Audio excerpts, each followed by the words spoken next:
मित्रांनो, सह्याद्री नेचर ट्रेल्सच्या ह्या नव्या भागात मी तुमचे पुन्हा एकदा स्वागत करतो। मागील भागात आपण राजमाचीच्या श्रीवर्धनच्या बालेकिल्ल्याचं अतिशय सुंदर असं प्रवास वर्णन बघितलं। त्याचबरोबर पावसाळ्यामध्ये राजमाची किल्ल्याचा निसर्ग किती सुंदर असतो ते देखील बघितलं। तेथून आम्ही राजमाचीच्या भव्य अशा डोंगरामधनं खाली कोकणात उतरून जाणाऱ्या प्राचीन घाटवाटेच्या मार्गाने जवळजवळ 14 ते 15 किलोमीटर अंतर सह्याद्रीचा घाट उतरून कर्जतकडे रवाना झालो। ह्याच वाटेमध्ये डोंगर उताराचा जो पायथा आहे, राजमाचीच्या डोंगराच्या पोटाकडे सुंदर अशी आपल्याला कोंढाणे केव्स किंवा कोंढाणे लेणी पाहायला मिळतात। आम्ही ह्या अशा खडतर वाटेने उतरत उतरत कोंढाणे केव्सपाशी येऊन पोचलो। अतिशय सुंदर अशा धबधब्याने आमचं तेथे स्वागत केलं। पण अतिशय थकल्याने हा महत्त्वाचा असा ऐतिहासिक अवशेष पुन्हा येथे येऊन बघायचा असा निश्चय करून आम्ही येथून मुंबईसाठी प्रस्थान केले। कारण हा अतिशय महत्त्वाचा असा बौद्ध संस्कृतीचा ठेवा इतक्या थकलेल्या अवस्थेत दाखवणे आम्ही उचित समजले नाही। पण सप्टेंबर महिन्यातल्या एका सुंदर अशा रविवारच्या सकाळी ऋषिकेश आणि मी बाईकद्वारे जुन्या मुंबई पुणे हायवेवरून परत एकदा येथे येण्यासाठी प्रस्थान केले। मुंबई पुणे हायवेचा हा जुना जो मार्ग आहे हा अतिशय सुंदर आहे। येथूनच जेव्हा आपण महामार्गावरील चौक फाट्याजवळ येऊन पोहोचतो तेथे आपल्याला एक डावे वळण दिसते, जे आपल्याला कर्जत शहराकडे घेऊन जाते। ह्याच डाव्या वळणावरून आपल्याला कोंढाणे लेणीकडे जाण्याचा मार्ग देखील मिळतो। ह्या येथे पावसाळी सकाळ असल्यामुळे वातावरण अतिशय हिरवेगार आणि थंड असल्याने आल्हाददायक होते। येथून बाईकने प्रवास करणे याची मजा काही औरच असते।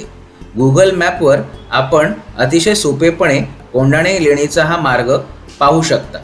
जेव्हा आपण कर्जतमध्ये पोहोचतो तेव्हा या मुख्य चौकातच आपल्याला कोंढाणे लेणीचा नामनिर्देश केलेला आणि दिशा दाखवणारा फलक दिसतो आणि हा रस्ता आपल्याला एका चढावाकडे घेऊन जातो। हा रस्ता कर्जत शहरात जाणारा मुख्य रस्ता असल्याने कर्जत शहराच्या अगोदर येणारा मुंबई पुण्याचा महत्त्वाचा असा रेल्वे मार्ग ओलांडून आपला कर्जत शहरामध्ये प्रवेश होतो। येथे आपण जेव्हा या रस्त्यावरून प्रवास करत असतात तेव्हा आपल्याला ह्या रस्त्याच्या खालून जाणारा हा रेल्वे मार्ग देखील पाहायला मिळू शकतो। येथून जेव्हा आपण पुढे प्रवास सुरू ठेवतो तेव्हा कर्जत शहरामध्येच आपल्याला एक महत्त्वाची अशी खूण म्हणजे श्रीराम पूल हा उल्हास नदीवरून पलीकडे जाणारा एकमेव पूल दिसतो। येथूनच आपल्याला कोंढाणे लेणीकडे जाण्याचा मार्ग सापडतो। हा पूल ओलांडून जेव्हा आपण पलीकडे जातो तेव्हा पलीकडे असणाऱ्या चौकामध्ये उजवे वळण घेऊन आपण कर्जत शहराच्या बाहेर पडतो। येथून साधारण 10 ते 12 किलोमीटर अंतरावर आपल्याला कोंढाणे लेणी पाहायला मिळू शकतात। कर्जत शहराच्या बाहेर जेव्हा आपण येतो तेव्हा अतिशय सुंदर असा निसर्गाचा आविष्कार आपले मन मोहून टाकतो। मी सर्वांनाच विनंती करीन की पावसाळ्यात आपण कोंढाणे लेणीला जरूर भेट द्या। कारण पावसाळ्यामध्ये सह्याद्रीचं असं सुंदर नखशिकांत हिरवेगार मढलेलं रूप पाहणं हा निश्चितच एक आनंददायी अनुभव असतो। कर्जत शहराच्या पुढे कोंढाणे लेणीचा जो 12 किलोमीटरचा मार्ग आहे तो थोडासा खराब अवस्थेत आहे, पण येथे चारचाकी किंवा दुचाकी वाहनाने आपण निश्चितपणे चांगल्या रीतीने पोहोचू शकतो। कर्जत स्थानकापासनं येथे येण्यासाठी आपल्याला शेअर रिक्षा किंवा शेअर टॅक्सी, मारुती व्हॅनच्या टॅक्सी ज्या असतात त्याची देखील सुविधा उपलब्ध आहे। हा मार्ग उल्हास नदीच्या पात्राला समांतर असा जात असल्याने नदीची थंड शीतल पाण्याची सोबत आपल्याला नेहमीच आपल्या सोबत असते। येथे कोंढाणे गावाकडे अतिशय कच्च्या अशा मार्गामध्ये याचं रूपांतर होतं आणि हा मार्ग येथे येऊन संपतो। येथे आपल्याला आपल्या चारचाकी किंवा दुचाकींचं पार्किंग करून पुढे मात्र पायगाडी किंवा 11 नंबरची बस पकडून पायीच कोंढाणे लेणीकडे जावं लागतं। साधारणपणे ह्या कार पार्किंगपासनं 25 ते 30 मिनिटाचा मार्ग पाऊलवाट आपल्याला कोंढाणे लेण्यांपाशी नेऊन पोहोचवते।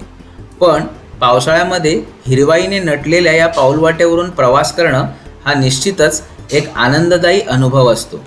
येथे हल्ली छोट्या मोठ्या टपऱ्यातनं आपल्याला पाणी, बिस्किटं यांचीसुद्धा उपलब्धता दिसून येते, जेणेकरून येथे येणाऱ्या पर्यटकांना मोठी सुविधा प्राप्त झालेली आहे.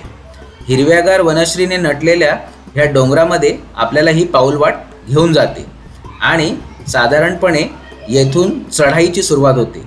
पण हा काही फार मोठा चढ नाही आहे आणि सामान्य लोक किंवा ज्यांना ट्रेकिंगचा अनुभव नाही आहे असे कोणीही पर्यटक, इतिहासप्रेमी, बौद्ध धर्माचे जे विषयी ज्ञानसाधना करू इच्छिणारे लोक ह्या लेणींना जरूर भेट देऊ शकतात.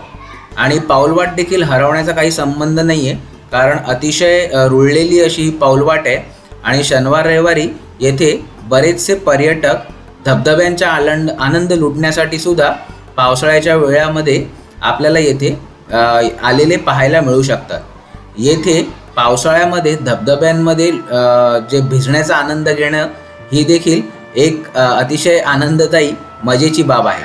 पण आपण मात्र इतिहासाचा हा ठेवा पाहायला आलेलो असल्याने येथे फारसा वेळ न काढता आम्ही आमची जो मार्गक्रमण आहे ती कोंढाणे लेणींच्या दिशेने अशीच सुरू ठेवली.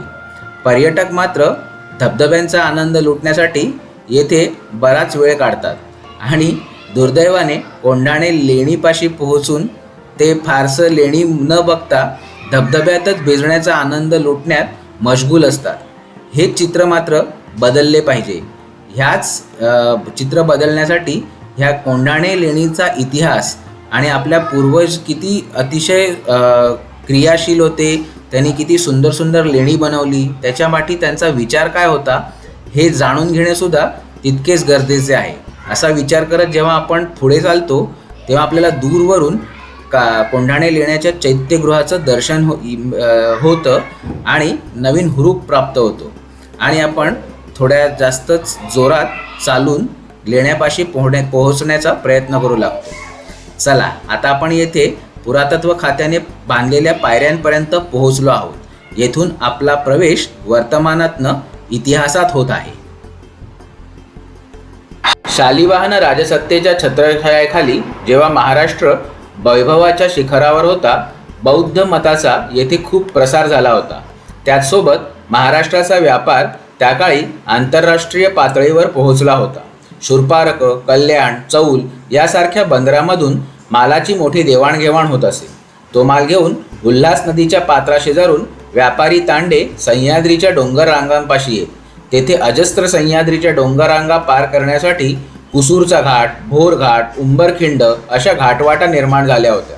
त्यापैकी भोर घाटाच्या वाटेजवळ संरक्षणासाठी शालिवाहन राजांनी राजमाची किल्ल्याची निर्मिती केली असावी असे बहुतेक इतिहासकार मानतात. व्यापाराला राजसत्तेचे रक्षण प्राप्त झाल्याने या भागात स्थिरता व शांती प्रस्थापित झाली. त्याचमुळे व्यापार वाढला. हा महत्त्वाचा राजमार्ग विकसित झाल्यामुळे समतेचा, शांतीचा व ज्ञानाचा मार्ग सांगणारे बौद्ध भिक्खू येथे येऊ लागले. त्यांच्या ध्यानधारणेसाठी व ज्ञानाच्या केंद्राच्या निर्मितीसाठी शूरपारक म्हणजेच सोपारे पासनं कान्हेरी, लोणाड, कल्याण, कोंढाणे, राजमाची, कार्ले, भाजे, बेडसे व पुढे इंद्रायणीच्या खोऱ्यात व्यापारी मार्गाच्या बाजूलाच बौद्ध लेण्यांची निर्मिती झाली. त्याच मौल्यवान अशा ज्ञान केंद्रांपैकी सर्वात पहिले खोदवून घेण्यात आलेले डोंगरातील लयनगृह म्हणजेच लेणे म्हणजेच आज आपण भेट देणार असणारे कोंढाणे लेणे होय. चला तर मग आपण कोंढाणे लेण्याची भेट सुरू करूया. मित्रांनो, मी तुमचे सह्याद्री नेचर ट्रेल्सच्या एका नव्या भागात स्वागत करतो. मागच्याच भागांमधून आपण कोंढाणा म्हणजेच सिंहगडाची माहिती बघितली. आता आपण एका दुसऱ्या कोंढाण्यामध्ये आलो आहोत. तो पहिला कोंढाणा म्हणजे सिंहगड आपण पाहिला. तो छत्रपती शिवाजी महाराजांच्या यशाची गाथा सांगत होता. आणि हे जे आपल्या पाठी दिसत आहे हा जो कोंढाणा आहे हा आपण आपल्या महाराष्ट्राच्या इतिहासाच्या गौरवगाथेचा एक भाग आहे. आणि हा कोंढाणा महाराष्ट्राच्या बौद्धकालीन अत्यंत वैभवशाली इतिहासाची साक्ष देत आपल्यासारख्या इतिहासप्रेमींच्या व पर्यटकांच्या प्रतीक्षेत आहे. आपण आता येताना आपण सरळ मार्ग तर बघितलाच मुंबईपासनाचा. आता आपण कोंढाणा लेणींच्या पायथ्यापर्यंत येऊन पोहोचलो आहोत. आता आपण येथून ह्या लेणींच्या आतमध्ये कशा आहेत ते बघूया आणि बौद्ध काळामध्ये ह्या वैभवशाली लेण्यांचा काय इतिहास होता, ह्या लेण्या काय वारसा सांगतात त्याचाही आढावा घेऊया. चला तर मग मित्रांनो, आता आपण पाहूया कोंढाणा लेणी. मित्रांनो, अशा रीतीने आपण आता कोंढाणे केव्स परिसरामध्ये येऊन पोहोचलो आहोत. तुम्ही येथे बघत असाल की माझ्या डाव्या हाताला जे भव्य असे चैत्यगृह दिसत आहे ते इकडचे मुख्य चैत्यगृह आहे. येथे बौद्ध भिक्षू प्रार्थना करायचे आणि येथे जे माझ्या पाठी उजव्या हाताकडे लांबलचक गुहा दिसत आहेत तेथे बौद्ध विहार आहे. म्हणजे येथे जे प्रार्थना करणारे भिक्षू असायचे ते निवासासाठी, भोजनासाठी, त्यांच्या ध्यानधारणेसाठी इकडे असणाऱ्या निवासांचा वापर करायचे. मुळामध्ये कोंढाणे केव्स हे जे आहे, कोंढाणे लेणी आहेत, हे बौद्ध संस्कृतीच्या अत्यंत वैभवाच्या काळात महाराष्ट्रात खोदण्यात आलेले सर्वात पहिले लेणे म्हणता येईल. म्हणजेच सगळ्यात पहिल्या लेण्यांपैकी एक असे म्हणता येईल. हे जवळजवळ इसवी सन पूर्व 2ऱ्या शतकात, म्हणजेच आजपासनं 2200 ते 2300 वर्ष आधी खोदण्यात आलेले एक प्राचीन आणि वैभवशाली असे लेणे आहे. तुम्ही येथे बघूच शकत असाल की ह्या लेण्यांना किती सुंदर रीतीने अलंकृत करण्यात आलेले आहे. त्या अलंकरणाविषयी मी तुम्हाला पुढे माहिती देईनच, पण ह्या मूलभूत रीतीने ह्या लेण्याला येथेच असे का खोदण्यात आले हे आपल्यासाठी जाणून घेणे फारच महत्त्वाचे आहे. सातवाहन काळामध्ये आपल्या या महाराष्ट्राला दक्षिणापथ असे म्हटले जायचे. ह्याचेच पुढे दख्खन झाले आणि आपण आज ह्याला महाराष्ट्र प्रदेश म्हणतो. या सातवाहन राजांच्या काळामध्ये, पूर्वीच्या मौर्य साम्राज्याच्या काळामध्ये जेव्हा बौद्ध धर्माचा भारतामध्ये उदय झाला आणि बौद्ध धर्म आपल्या वैभवाच्या कळसाला पोहोचला, नंतर मौर्य साम्राज्याचा अस्त झाला, तेव्हा दक्षिणेच्या भागामध्ये म्हणजे विंध्याचल पर्वताच्या दक्षिणेला, नर्मदेच्या दक्षिणेला सातवाहन साम्राज्याचा उदय झाला आणि सातवाहन साम्राज्य युरोपशी चालणाऱ्या व्यापारामुळे वैभवाच्या कळसावर पोहोचले. आणि हा जो व्यापार चालायचा तो कोकणामधल्या सोपारा बंदर, कल्याण बंदर, चौल बंदर अशी विविध जी बंदरे होती तेथून ते महाराष्ट्राची राजधानी, जी तत्कालीन राजधानी होती, जी प्रतिष्ठान म्हणजेच सातवाहनांची राजधानी पैठण, ज्याला आपण आज पैठण म्हणतो, आणि जीर्णनगर म्हणजेच जुन्नर आणि तेर म्हणजेच तगर ह्या शहरांशी चालायचा. आणि जे व्यापारी तांडे सह्याद्रीचा घाट ओलांडायचे तेव्हा त्या व्यापाऱ्यांच्या मुख्य मार्गावर कोंढाणे लेणी, बेडसे लेणी किंवा कार्ले लेणी, भाजे लेणी अशा सर्व लेणींचा उदय झाला. व्यापारी मार्ग जो होता तेथील व्यापाऱ्यांच्या आश्रयाने बौद्ध भिक्खू निवास करायचे आणि त्यांना मार्गदर्शन करायचे, धर्माचा उपदेश करायचे. त्याचमुळे भारताची दुहेरी प्रगती व्हायची. अर्थाची म्हणजेच पैशांची श्रीमंती जी व्यापारामुळे होत असे आणि व्यापाऱ्यांना हे बौद्ध भिक्खू जे मौलिक असे धर्माचे ज्ञान द्यायचे, त्याच्यामुळे संस्कृतीची देखील प्रगती व्हायची. ह्याचमुळे सातवाहन राजांनी बौद्ध भिक्षूंना उदार आश्रय दिला होता आणि ह्या उदार आश्रयामुळे, राज्याच्या पाठिंब्यामुळे, व्यापाऱ्यांच्या पाठिंब्यामुळे बौद्ध धर्म महाराष्ट्रामध्ये वैभवाच्या शिखरावर पोहोचला. आणि त्याचेच फलित म्हणून आज आपण ही प्राचीन काळाची साक्ष जागवणारी अशी ही कोंढाणी लेणी पाहतो.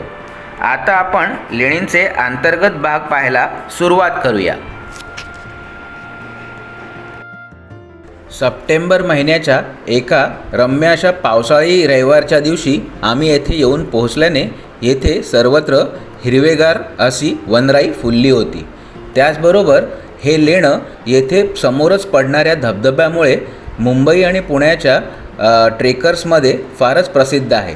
त्याचबरोबर येथे अतिशय सोपेपणाने पोहोचता येण्यासारखे असल्यामुळे येथे सामान्य जनता देखील धबधब्याचा आनंद लुटण्यासाठी येते.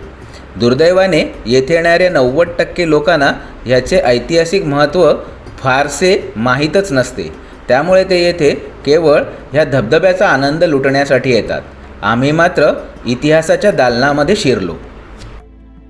पहिल्या प्रथम चैत्यगृहाकडे न जाता आम्ही बाजूलाच असलेल्या लेणी क्रमांक 2 म्हणजेच विहार असलेल्या लेण्यांकडे गेलो. हे चैत्यगृहानंतरचे सर्वात महत्त्वाचे लेणे आहे. हा विहार चैत्यगृहापेक्षा थोड्याशा वरच्या पातळीवर खोदण्यात आलेला आहे. बाहेर वरांडा, मध्ये भव्य असणारे असं सभागृह आणि गुफेच्या तिन्ही बाजूला लहान लहान खोल्या अशी या विहाराची रचना आहे. ह्या गुहेच्या तिन्ही बाजूला 6 अशा 18 खोल्या आपण येथे पाहू शकतो. त्याचप्रमाणे तुम्ही बघू शकत असाल ह्याच्या छताला अतिशय सुंदर अशा लाकडी तोळ्यांच्या नक्षीकामाची भर घालून येथे जणू काही लाकडी छत आहे असा आभास निर्माण करण्यात आलेला आहे. त्याचबरोबर प्रत्येक खोलीला तुम्ही जर नीट बघितलं तर अतिशय सुंदर पिंपळ पानाची अशी रचना करून सुशोभित करण्याचा प्रयत्न करण्यात आलेला आहे. अतिशय जीर्ण झाल्यामुळे येथे आता फारशी पडझड झालेली आपण बघू शकतो. पण जेव्हा आपण आत जाऊन खोलीचे निरीक्षण करतो तेव्हा अतिशय साध्या स्वरूपाची ही खोली असलेली आपल्याला दिसते. आत केवळ एक छोटीशी बैठक किंवा कदाचित झोपण्यासाठी असलेला कट्टा आपण येथे पाहू शकतो. प्रत्येक खोलीमध्ये असा केवळ एकच कट्टा खोदण्यात आलेला आपल्याला दिसतो. पण प्रत्येक खोलीच्या दारावर मात्र अतिशय सुंदर अशी पिंपळाकृती पानाची रचना करण्यात आलेली आहे. येथे आपल्याला नैसर्गिकरित्या प्रचंड पडझड झालेली सुद्धा पाहायला मिळते. कारण कदाचित ह्या भागामध्ये प्राचीन काळी एखादा भूकंप झाला असावा आणि त्याचमुळे येथे जो खडक आहे तो निसर्गतः चिरा पडून तुटला असावा असं काही शास्त्रज्ञांचं म्हणणं आहे. येथे वरांड्यात देखील आपल्याला तुळयांची रचना करण्यात आलेली दिसते आणि येथे असलेले खांब मात्र पूर्णपणे पडून गेलेले आहेत. येथून आपल्याला बाहेरचे निसर्गरम्य प्रदेश पाहायला मिळतो.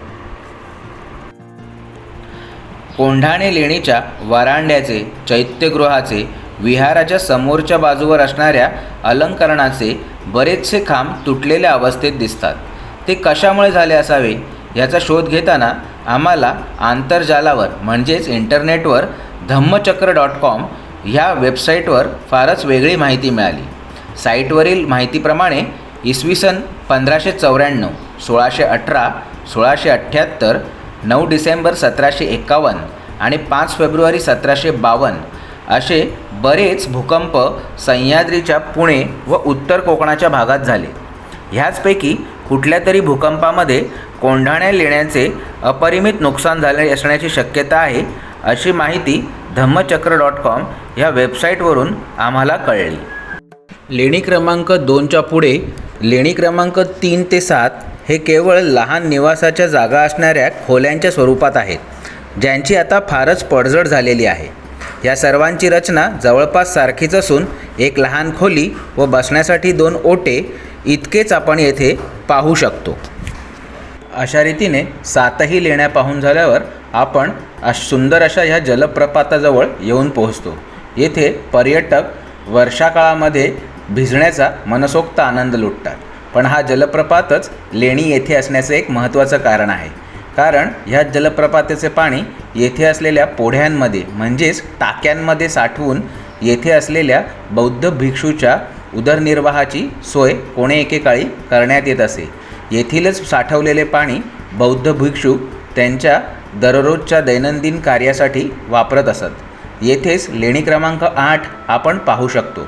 ही लेणी देखील अतिशय साधी असून याच्यात केवळ एक ओटा आहे आणि येथे कदाचित पुरातन काळी बौद्ध भिक्खू राहत असावेत. येथून आपल्याला जेव्हा आपण पाठी वळून बघतो तेव्हा अतिशय सुंदर असं संपूर्ण लेणी समूहाचं दृश्य दिसतं. चैत्यगृहाच्याच शेजारी असणाऱ्या विहारावरील बाजूला दर्शनी भागात 2 टप्प्यात कोरीवकाम केलेले आहे. पहिल्या टप्प्यात पायऱ्यांची नक्षी आणि वेदिकापट्टी देखील कोरली आहे. ह्याच टप्प्यावर असणाऱ्या खालच्या सपाट जागेवर 2 ओळींचा शिलालेख कोरला आहे. तो म्हणजे सिधम बरकस हदमय कस कुचिका पुतस पाठे. म्हणजेच सिद्धी असो. बरकस येथे राहणारा कुचिकाचा पुत्र हधम्म यक्ष यांनी पार्श्वभागातील दान दिले आहे. साधारणपणे दान दिलेल्या वस्तूवर दात्याच्या नावाचा लेख कोरला जातो. शिलालेखाच्या पार्श्वभागात विहार असल्याने ह्याच दानाचा उल्लेख ह्या लेखात केला गेला असावा. लेखाची अक्षरे जास्त खोल कोरलेली नसल्याने आणि फार उंचावर असल्याने हा लेख पटकन दिसूनच येत नाही. या लेखाचा शोधनिबंध डॉक्टर रुपाली मोकाशी व श्री पंकज समेळ यांनी एन्शंट एशिया या जर्नलमध्ये हल्लीच प्रकाशित केलेला आहे. तर मित्रांनो, अशा रीतीने आपण जेव्हा ही लेणी बघत राहतो तेव्हा हे जे चैत्यगृह आहे, या चैत्यगृहाच्या बाहेरच या चैत्यगृहाला ज्यांनी दान दिलं अशा त्या दात्याचं चित्र असावं असा इतिहासकारांचा अंदाज आहे, किंवा हे बौद्ध परंपरेतल्या यक्षाचं चित्र असावं असा अंदाज करता येतो. पण या दोन्ही अंदाजात एक गोष्ट मात्र अत्यंत महत्त्वाची आहे की बौद्ध काळामध्ये आणि सातवाहन राजे जेव्हा इथे दक्षिणापथावर राज्य करायचे त्यांच्या काळामध्ये आपल्या भारताचा व्यापार, दक्षिणापथाचा व्यापार फार रोमशी चालायचा. ह्या रोमशी चालणाऱ्या व्यापाराची एक निशाणी म्हणून ह्या यक्षाकडे आपल्याला बघता येते. तुम्ही बघितलं तर आता ह्या यक्षाचा चेहरा भग्न झाला आहे, पण याच्या पाठी, कानाच्या पाठी त्याची जी केशरचना आहे ती आपण बघू शकतो. ह्या केशरचनेवर पूर्णपणे युरोपियन प्रभाव आपल्याला जाणवतो. ग्रीक किंवा रोमन प्रकाराची ही केशरचना आहे. तर त्याच्यातनं आपल्याला हे दिसून येतं की इतिहास काळामध्ये भारताचा जो व्यापार आहे तो रोम किंवा युरोप खंडाशी चालायचा आणि त्याचीच ही एक निशाणी आहे. आणि याच्याबरोबर दुसरं एक महत्त्वाचं म्हणजे आपल्याला हा येथे एक शिलालेख दिसतो. हा ब्राह्मी लिपीतला असून, ब्राह्मी म्हणजे धम्मलिपीतला असून हा प्राकृत पाली भाषेमधला शिलालेख आहे. आणि या शिलालेखाचं वाचन पण केलेलं आहे. ते म्हणजे कन्नस अंतवासेना बलकेन कतम, याचा अर्थ कान्हाचा शिष्य बलुक ह्यांनी हे काम केले. म्हणजे ही जी चैत्यगृहाची रचना आहे हे कान्हा म्हणून जे कोणी गुरु असतील किंवा बौद्ध बुद्धिस्ट मंक असतील त्यांचा शिष्य जो आहे बलुक, ह्या बलुकांनी या चैत्यगृहाची निर्मिती केली अशा रीतीने इथेही नोंद करण्यात आलेली आहे.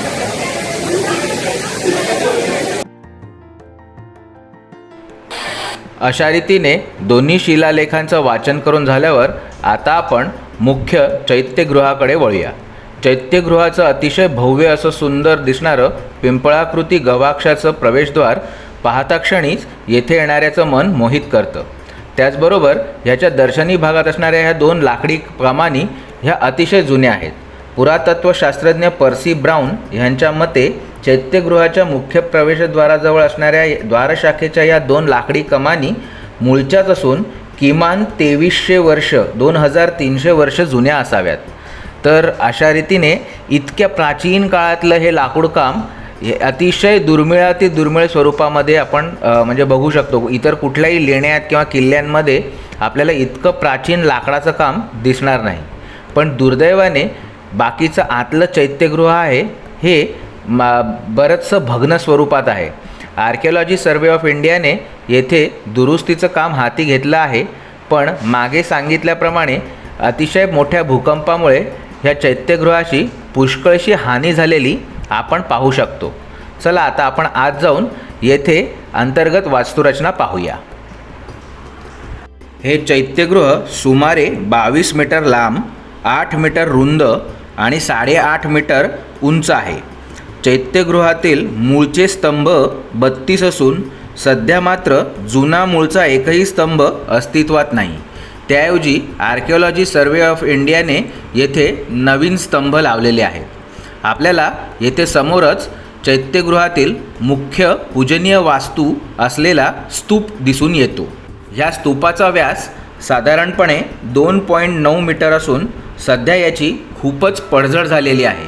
स्तूपाच्या वरील भागातील चैत्यगृहाच्या दगडी छतातून प्रचंड मोठे शिलाखंड निखळून ह्या स्तूपावर पडल्यामुळे या स्तूपाची मोडतोड झाली असावी. पण त्याही परिस्थितीत त्यावरील सुंदर अशी हर्मिका आपले लक्ष वेधून घेते. ह्या उपर जेव्हा आपण पुढे बघत जातो तेव्हा ह्या हर्मिकेवरचं नक्षीकाम आपल्याला बारकाईने पाहता येतं. दुर्दैवाने ह्याच्यावरही शिलाखंड पडल्यामुळे ह्याचेही नुकसान झालेले आहे. ह्या संपूर्ण जो चैत्यगृह आहे ह्याचं जे छत आहे ह्याला गजपृष्ठाकृती छत असं म्हणतात. म्हणजे जर आपण हत्तीला वरच्या बाजूने पाहिले तर हत्तीचा जी पाठ असते ती आपल्याला कशी दिसेल, त्याप्रमाणे ह्या छताची रचना आहे. किंवा ह्या छताला नालाकृती छत असं देखील म्हटले जातं, कारण घोड्याच्या नालाप्रमाणे सी शेपमध्ये ह्या संपूर्ण छताची रचना असते. अतिशय दुःखद गोष्ट म्हणजे सध्या ह्या छताची फारच मोडतोड झालेली आहे. अशा रीतीने स्तूपाची रचना पाहून झाल्यानंतर जेव्हा आपण परत सभागृहामध्ये येतो तेव्हा आपल्याला अष्टकोनी खांबांच्या वर छोट्या छोट्या चौकोनांच्या छिद्रांची एक लांबच लांब रांग पाहायला मिळते. पुरातत्वशास्त्रज्ञांच्या मते ह्या चौकोनी खाचांमध्ये गजपृष्ठाकृती छताच्या खाली सुंदर अशा अर्धगोलाकार लाकडी महिरपी अडकवल्या जात असत. त्यांच्या आधारासाठी हे चौकोन होते. म्हणजे जशा ह्या दोन सुंदर महिरपी आज उरलेल्या आहेत तशाच संपूर्ण अंतर्गत रचना येथे एकेकाळी चैत्यगृहामध्ये अस्तित्वात होती. अशा रीतीने अंतर्गत भागातील रचना पाहून जेव्हा आपण परत चैत्यगृहाच्या बाहेरील भागात येतो तेव्हा येथे बाहेरील भागामध्ये अतिशय सुंदर नक्षीकाम करून तयार केलेल्या कलाकृती आपले लक्ष वेधून घेतात. येथे विविध युगलं किंवा एकटा योद्धा किंवा एकटी स्त्री अशा तिन्ही स्वरूपामध्ये आपल्याला शिल्पपटांची रचना केलेली दिसते. येथे अतिशय उच्च दर्जाची शिल्पकला आपण पाहू शकतो, ज्याच्यामध्ये सोटा किंवा धनुष्यबाण असे विविध आयुधे घेऊन मधोमध योद्धा आणि त्याच्या दोन्ही बाजूला स्त्रियांची मूर्तिकला आपल्याला पाहायला मिळते. त्याचबरोबर ही मूर्तिकला अतिशय उंचावर असूनही याच्यातला रेखीवपणा जराही कमी न झालेला आपल्याला दिसतो. ह्यातनं आपल्याला तत्कालीन पुरुषांची किंवा स्त्रियांची आभूषणे, केशरचना, त्यांची वस्त्रप्रावरणे ह्यांचा देखील अभ्यास करायची संधी प्राप्त होते. एवढेच न पाहता आपण जेव्हा या मूर्त्यांच्या आजूबाजूला पाहतो तेव्हा त्यांनी तत्कालीन पद्धतीप्रमाणे लाकडाच्या ज्या वास्तू बनवल्या जायच्या, घरे किंवा राजवाड्यांची निर्मिती लाकडामध्ये व्हायची उत्तरेच्या भागामध्ये, पण दक्षिणेच्या भागामध्ये जेव्हा त्यांना अशा सुंदर अतिशय कठीण मजबूत टिकाऊ असा खडक सापडला तेव्हा त्यांनी हीच लाकडाची निर्मितीचा आभास या खडकामध्ये नीट अतिशय कोरीव काम करून निर्माण केलेला आहे. ही अतिशय उच्च दर्जाची आणि अतिशय प्राचीन अशी शिल्पकला निश्चितच महाराष्ट्र भूमीचं वैभव आहे, जे बौद्ध संस्कृतीच्या प्राचीन अशा वैभवाच्या काळामध्ये सर्वात पहिल्यांदा महाराष्ट्रामध्ये निर्माण झालं. कारण येथे त्याला राजमाची किल्ल्याचं संरक्षण प्राप्त झालेलं आणि व्यापाऱ्याच्या वाहत्या मार्गावर असल्यामुळे, व्यापाऱ्याचा उदार राज्याश्रय आणि संपत्ती असल्यामुळे येथील बुद्ध भिक्खू व्यापाऱ्यांना देखील अतिशय सुंदर असा धर्माचा उपदेश करायचे आणि अशा रीतीने भारताची तत्कालीन संस्कृती विकासाच्या मार्गावर चालत राहायची. तर असंच हे विकासाच्या मार्गाचं अतिशय पहिलं मैलाचा दगड असणारं बौद्ध लेणं म्हणजेच कोंढाण्याचं लेणं आज आपण येथे पाहिलं. पण राजमाची किल्ल्याची ही सिरीज मात्र काही अजून संपलेली नाही. आपण परत भेटूया राजमाचीच्या मनोरंजन किल्ल्याच्या भेटीसह पुढील भागात. तोपर्यंत हा व्हिडिओ पाहून आपल्या मित्रांना, आपल्या नातेवाईकांना फॉरवर्ड करायला विसरू नका. धन्यवाद.